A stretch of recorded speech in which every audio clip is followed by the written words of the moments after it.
Hey guys, in this video today, I am taking you on a very practical journey through NFT Twitter because I believe that Twitter is going to be one of the biggest assets for you and your NFT collection. Why? Because it's the social media platform where all of the NFT community come together. And if you're not utilizing it in the right way and using those key elements to really leverage your particular collection and project, then you're not getting your voice out and you're doing your project a disservice. You need to be on Twitter and you need to be doing it in the right way. So in this video, we're going to be running through things. I'm going to be taking you through 3 top tips to help improve your Twitter game. And please do stay tuned to the end because the 3rd tip is going to be one that you really, really want to take note of. So let's dive right in. Now, point number 1 is going to be really simple for you. If you haven't done it before and you haven't got it in your plan, you need to change things right now. It is AMAs, Ask Me Anythings. Now, I've talked about this in previous projects and I cannot stress the importance of this. And I'm going to go over that stuff again because it is so important to any project within this space because this is what makes the NFT space projects different to other projects that you might invest in other ways, shapes and forms. Now, the thing that I love about the NFT space is that it's all about community, okay? And there's conversations around the community and so much more that happens to help build that community. Now, if you're looking at cryptographs, if you're looking at stock charts or things like that, you might feel quite isolated. It's quite a siloed journey. You don't end up speaking to a lot of people. You have to go and look into certain things that you probably aren't that familiar with, i.e. financial plans, forecasts, things like that. And really what you want to know is what's the future of that particular stock I'm buying into in that company and where do I think it's going to be taking it? Well, this is the beauty of JPEGs. We have the ability to make the founders even more accessible. I use this example every now and again because I think it's really important that we see this distinction. You cannot call up Bill Gates if you are going to invest in a stock and say, "Hey Bill, what's the plan for your project in 6 months?"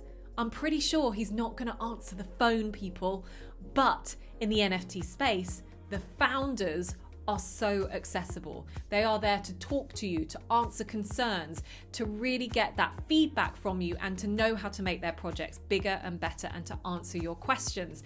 And they do this by using their voice. They might do it on LinkedIn. They might take part in videos like videos here where I've interviewed some incredible founders who talk about their projects. And also they will do it most importantly on Twitter Spaces. And that is what is really important for you to understand, the power of Twitter Spaces. If we think about the very start of the NFT space, it really started in Clubhouse, an audio platform where people talked about NFTs. Now that then transferred over to Twitter, and now you have the ability to do an Ask Me Anything on a Twitter space. And this should be done consistently because even if you haven't built up a community yet, by showing that consistency, by having a good, solid title to your space, something that's going to be topical and catch people's attention, it will make sure that more people start to learn about you. So if you haven't had the confidence to get on Twitter Space, remember, it's not video. You don't need to do any sort of visuals at all. It's about your voice and it's about speaking. So whether or not you are doxed or undoxed, for whatever reason, put yourself out there in the best way that you can for your project and utilize Twitter Spaces, utilize the Discord Spaces as well for your community that you're building, and make sure there is a consistent voice that can be heard. Point 2 on my list is actually a way to grow quite quickly, and it's a way that a lot of people haven't really thought of before, and this is actually linking back to Twitter Spaces. It's Spaces panels. Now, Spaces panels are really important because if you were to organize a Spaces panel, you can bring really influential people into your space who will ultimately bring in their audiences as well because people want to hear them speak. Now, if you then speak on someone else's panel, you allow the ability to be able to put yourself out to a new audience that hasn't heard from you yet. And you want to be careful on panels because you want to strike that balance between making sure that you don't just shill your project, but you add thought leadership and also some value to the space. So think about the topics that you're going to be talking about. Think about how that's going to resonate with your particular audience if you're organizing your Twitter panels, and think about how you can add value to a subject that's going to be already laid out for you if you are joining a panel. Now, one of the things I love to do is to join a panel because it's very clear what I do when I go on panels. I go there, I talk a little bit about Nifty World NFT and give everyone a link and a post-it at the top of the space so they can see the videos. But also, I make sure that everything I talk about comes back to education.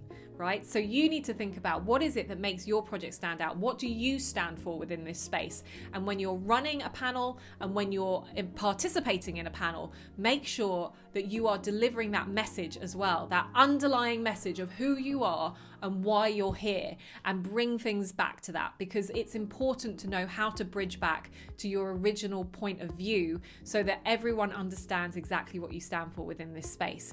But it's a lot easier to set up a panel than you might think. It's just about reaching out to people within the space. And this is what I love about it, is that everyone is so generous. And particularly whilst this space is still quite small, people are willing to help out. So for me, when I started my Twitter spaces that I did for a while on Mondays, I reached out to everyone that I'd interviewed and said, look guys, please come and join my space. I'd love to have you there. I'd love to have 4 or 5 of you on the panel so that we have a really incredible first turnout. And they showed up. I had the Boss Beauties on there. I had NFT Ignition from Fame Lady Squad.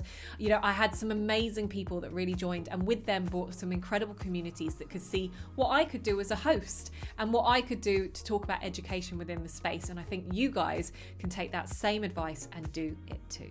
Now, don't forget to stay tuned, because after this, you're going to be seeing my third and final and most important point when it comes to NFTs and what you need to think about when it comes to really using Twitter to your advantage. So stay tuned. We'll be right back.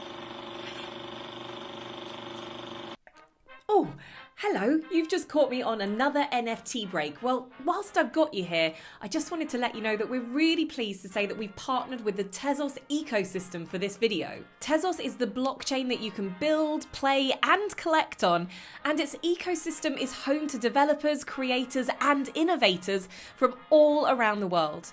It's also super environmentally friendly, with an average energy footprint of just 17 global citizens. Now, knowing that, along with low gas fees and sustainability through innovation, you can rest assured that this is a green, clean blockchain. And don't just take my word for it. Some of the world's biggest brands are building their futures on Tezos, including Ubisoft, the New York Mets, Red Bull Racing, McLaren F1, and even Manchester United. So a huge thanks to the Tezos ecosystem for partnering with us on this video. And if you want to find out more about the Tezos blockchain, then make sure you check out all of the links in our description box below. But for now, let's get back to business. Now, my final point that I want to make, and what I think is most important, is to know how to position you. I touched upon this in my last point a little bit, but how to position yourself within Twitter Spaces, and also filtering that through to the messages that you put out when you actually tweet is going to be really important. What you want to be doing within Twitter is to be having genuine conversations with people. This is not a shill space. We're seeing a lot of shill spaces at the moment, which I have to say is quite sad. What we want to do is build conversation to move the community forward within Web3. So how can you add value to that? How can you do it in a really articulate, good way, while still marketing your project at the same time? It's quite simple. You've got to be humble, you've got to be opinionated, and I don't mean that in a pointed or derogatory way. I just mean know what your thoughts are and know how to articulate them correctly, and relate those conversation topics back to what you do as a project. And that is a way of really positioning your NFT project in a way that people will really resonate with without feeling like they're being sold to.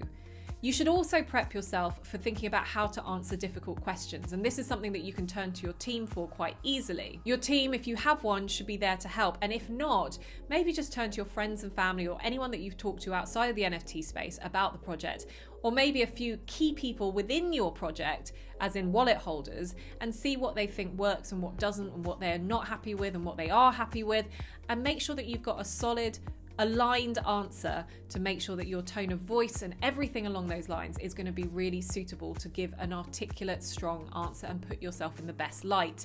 You are not always going to have really positive conversations. There are often quite difficult questions that come up on spaces, and you can see how project founders can live and die, and I don't mean that literally, but the projects can live and die by the fact that, like, a founder isn't apologetic for a problem that they've caused within the NFT space. You know, there's things like that about staying humble and staying aware of your community surroundings that can be really, really important to people that are listening in. So please make sure that you position your project in a right way. It's a balance. Do not overshill your project.